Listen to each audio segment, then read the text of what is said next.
আর এবার নজর রাখবো আমরা রায়গঞ্জের দিকে। রায়গঞ্জেও কিন্তু 7টা বিধানসভা আসন, আর সেই 7টা বিধানসভা কেন্দ্র নিয়েই রায়গঞ্জ লোকসভা কেন্দ্র। রায়গঞ্জ, কালিয়াগঞ্জ, হেমতাবাদ, করণদিঘি, চাকুলিয়া, গোয়ালপুকুর এবং ইসলামপুর।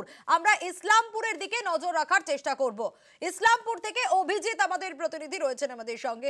অভিজিৎ, 7:19 ঘড়ির কাঁটায় 19 মিনিট হয়ে গিয়েছে, ইতিমধ্যেই ভোট গ্রহণ শুরু হয়ে গিয়েছে।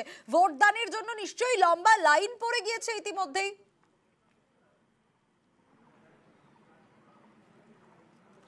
সানিয়া, গত কয়েকদিন ধরে এই গোটা রায়গঞ্জ জুড়ে যেভাবে তীব্র তাপপ্রবাহ চলছে এবং তার সঙ্গে পাল্লা দিয়ে গরম, এবং সেই গরমের জন্যই দেখা যাচ্ছে যে সকাল থেকেই অর্থাৎ ভোট শুরু হওয়ার অনেকক্ষণ আগে থেকেই দীর্ঘ লাইন। এই শান্তিনগর পাঞ্জিপাড়া কলোনি প্রাথমিক বিদ্যালয় দেখতে পাচ্ছ যে এখনই প্রায় 100 মানুষের ভিড়, এবং যেভাবে এখানে মানুষ লাইনে দাঁড়িয়ে সুশৃঙ্খলভাবে ভোটাধিকার প্রয়োগ করছে, তাতে বলা যেতে পারে যে কেন্দ্রীয় বাহিনী একদম এখানে সদা সতর্ক রয়েছে। এবং সবথেকে বড় কথা, যেভাবে কেন্দ্রীয় বাহিনী এখানে ধারে কাছে কাউকে ঘেঁষতে দিচ্ছে না, এবং সেই কারণে অতীতে এই বিভিন্ন এলাকাগুলোতে পঞ্চায়েত ভোটে সামান্য হলেও হিংসা হয়েছে। অর্থাৎ এই সকাল থেকে মানুষের ভিড়, আবহাওয়াটা একটা বড় ফ্যাক্টর। এই আবহাওয়ার কারণেই কিন্তু সকাল 7টাতেই এত মানুষ চলে এসেছে ভোট দেওয়ার জন্য।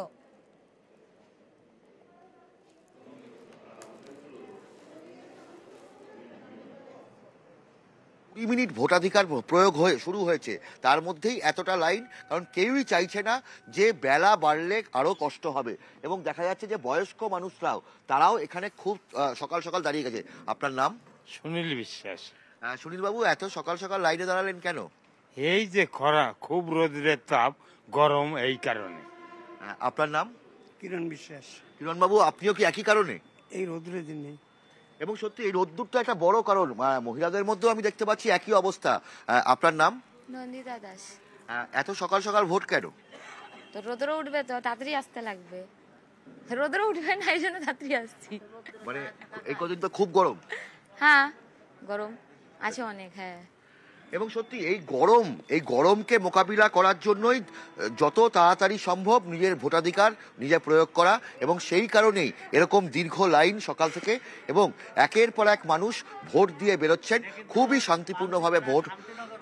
এবং শান্তিনগর এই পাঞ্জিপাড়া কলোনি প্রাথমিক বিদ্যালয়, এখানে খুবই শান্তিপূর্ণভাবে ভোট হচ্ছে, এবং আশপাশের এলাকাগুলোতে প্রত্যেকটা এলাকাতেই এখনো পর্যন্ত কোনো রকম অশান্তির খবর নেই, সামান্য হলেও কোনো বিশৃঙ্খলার খবর নেই, অপ্রীতিকর অবস্থার খবর নেই। 111 কোম্পানি কেন্দ্রীয় বাহিনী গোটা রায়গঞ্জের 7খানি বিধানসভা কেন্দ্র, সেই 7টি বিধানসভা কেন্দ্রে মোতায়েন রয়েছে। ফলে প্রত্যেকটি বুথে কেন্দ্রীয় বাহিনী মোতায়েন রয়েছে, এবং যাতে কোনো রকম সমস্যা না হয় প্রত্যেকে এখানে সেই ব্যবস্থা গ্রহণ করছে। এবং ভোটাররাও দেখতে পাচ্ছেন ভোট দিয়ে বেরোলেন।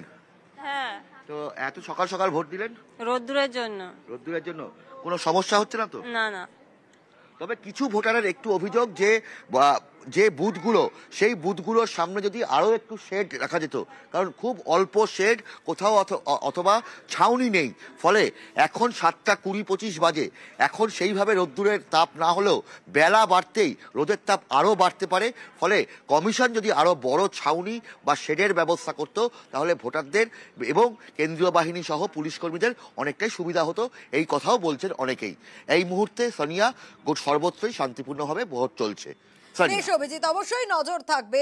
আমরা রায়গঞ্জের দিকে নজর রেখেছিলাম। একদিকে তৃণমূলের প্রার্থী কৃষ্ণ কল্যাণী, তার কিন্তু ইতিমধ্যেই ভোট দেওয়া হয়ে গিয়েছে। অন্যদিকে বিজেপির কার্তিক পাল। মূল লড়াইটা কিন্তু এখানেই, এবং এই রায়গঞ্জে আমরা অবশ্যই নজর রাখবো, কারণ প্রত্যেকটা কেন্দ্রের ক্ষেত্রেই কিন্তু রাজনৈতিক দিক থেকে যেরকম আমরা দেখছি, তারই পাশাপাশি কিন্তু শান্তিপূর্ণ নির্বাচন করাটাই এই মুহূর্তে কমিশনের কাছে সব থেকে বড় লক্ষ্য। যে কারণে কিউআরটি রয়েছে, তারই পাশাপাশি ইতিমধ্যে কিছুক্ষণ আগে অবধি যে খবর আমাদের প্রতিনিধি কাছ থেকে আমরা পাচ্ছিলাম, 92.5% বুথে কিন্তু ওয়েবকাস্টিং ইতিমধ্যেই শুরু হয়ে গিয়েছে। আর তারই পাশাপাশি কেন্দ্রীয় বাহিনী, মোট 272 কোম্পানি কেন্দ্রীয় বাহিনী থাকছে আজ 3 কেন্দ্রে, এবং পঞ্চায়েতের ফল যা, সেটা কিন্তু তৃণমূলের কাছে আশার আলো দেখাচ্ছে। অন্যদিকে বিজেপির কাছে এই 3 কেন্দ্রই একেবারে প্রেস্টিজ ফাইট। আমরা ছবি দেখাচ্ছি, রায়গঞ্জের ছবি, যেখানে রায়গঞ্জের তৃণমূল প্রার্থী কৃষ্ণ কল্যাণী তিনি সকাল সকাল ভোট দান করে ফেলেছেন।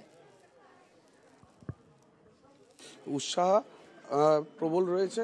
এবার যেটা সমর্থন রয়েছে রায়গঞ্জে, এবার একটা ইতিহাস হবে, রেকর্ড সংখ্যক ভোটে আমরা তৃণমূল কংগ্রেস থেকে জিততে যাচ্ছি। আমার 7টি বিধানসভার মধ্যে 7টি বিধানসভায় খুব ভালো লিড হবে।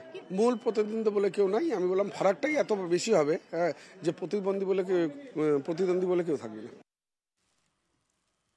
আর দ্বিতীয় দফার ভোটের সকালে এক্স হ্যান্ডেলে পোস্ট নরেন্দ্র মোদীর, তিনি লিখেছেন আজ যেসব আসনে ভোট হচ্ছে লোকসভা নির্বাচনের দ্বিতীয় দফায়, সেই সব আসনের প্রত্যেক ভোটদাতাকে রেকর্ড সংখ্যায় অংশগ্রহণের অনুরোধ জানাই। ভোট দানের উচ্চ হার আমাদের গণতন্ত্রকে শক্তিশালী করে। আমি বিশেষ করে আমাদের তরুণ ও মহিলা ভোটারদের বিপুল সংখ্যায় যোগদানের অনুরোধ করব। আপনার ভোট হলো আপনার কণ্ঠস্বর, পোস্ট করেছেন এক্স হ্যান্ডেলে নরেন্দ্র মোদী।